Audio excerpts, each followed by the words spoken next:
If you're watching this video, chances are you're being asked to engage in a teaching activity you have never done before. Chances are also that this will not be the first nor the last time you are asked to do something you haven't been trained to do. Well, fear not.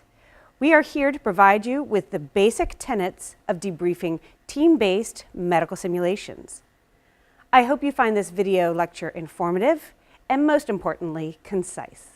Let's jump right in. The debrief is recognized among simulation educational experts as where the bulk of the learning takes place in simulation. Well-executed debriefs have the ability to identify learning gaps and improve practice.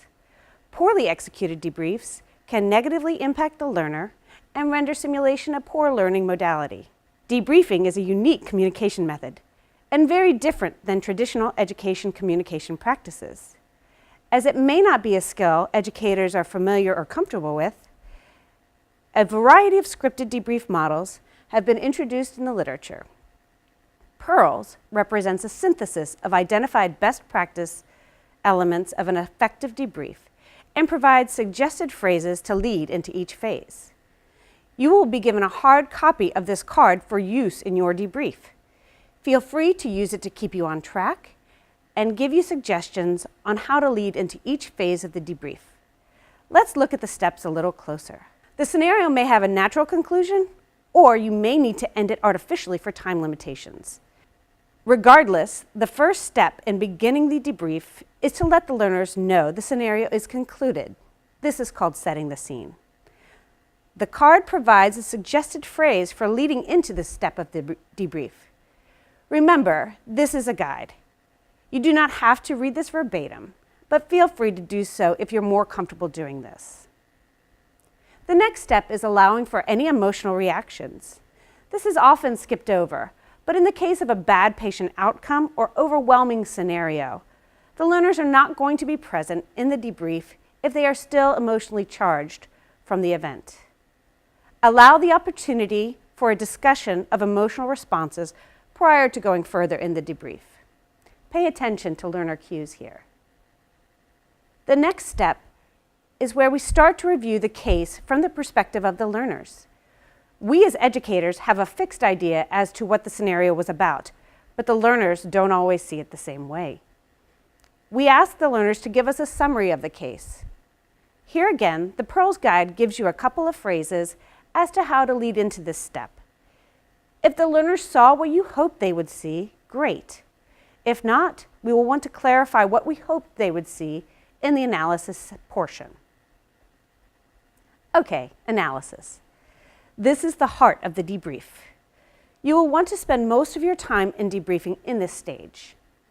Ideally, the analysis stage is tied to the scenario objectives.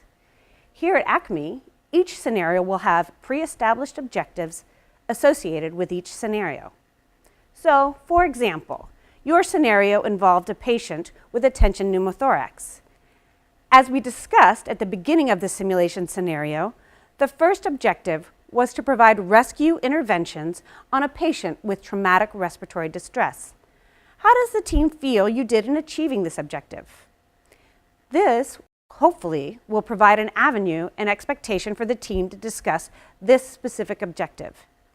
You can repeat this for each objective provided for the scenario. It is important to understand that scenarios don't always unfold the way educators design them. Despite being oriented to the scenario and objectives at the beginning, there are times when the team takes the scenario a completely different path. So there does need to be some flexibility here. So going back to the previous example, say the team never identified the patient was in respiratory distress. You can still address this objective, but it would be recommended to discuss this at the end of the analysis portion and rephrase to say something like, one of the scenario objectives was to provide rescue interventions on a patient with traumatic respiratory distress. This did not seem to happen. What is the team's thoughts on this?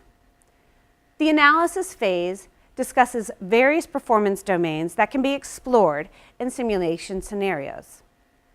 For interdisciplinary team-based health simulation scenarios, I recommend focusing on decision-making, communication, situational awareness, and teamwork. Remember, learners only retain a couple of elements per learning session, so make them count. The Pearls offers 3 approaches to analysis of scenario objectives. The learner self-assessment is great for highly trusting, established teams and an experienced debriefer. However, learners left to their own devices may fail to identify key learning objectives that need clarification. When debrief time is limited, you may have to provide information only. While it is faster, in this method, you as debriefer tend to make assumptions on the team's performance, which may not be accurate. A good balance is the focused facilitation approach. The sample statement on the previous slide was an example. At last, we have gotten to the end of the debrief session. This phase acts as a closure to the event and attempts to solidify key learned components from this scenario. Tying it to intended clinical practice is a concrete way to reinforce learning principles. So I recommend using the first phrase over the second. Although on the surface, debriefing seems like it would come naturally as a form of communication, it really is a communication skill that is very different than other forms of educationally based communication. Therefore, it is a skill that needs to be learned and practiced. If you are new to debriefing, consider using the Pearls debriefing script.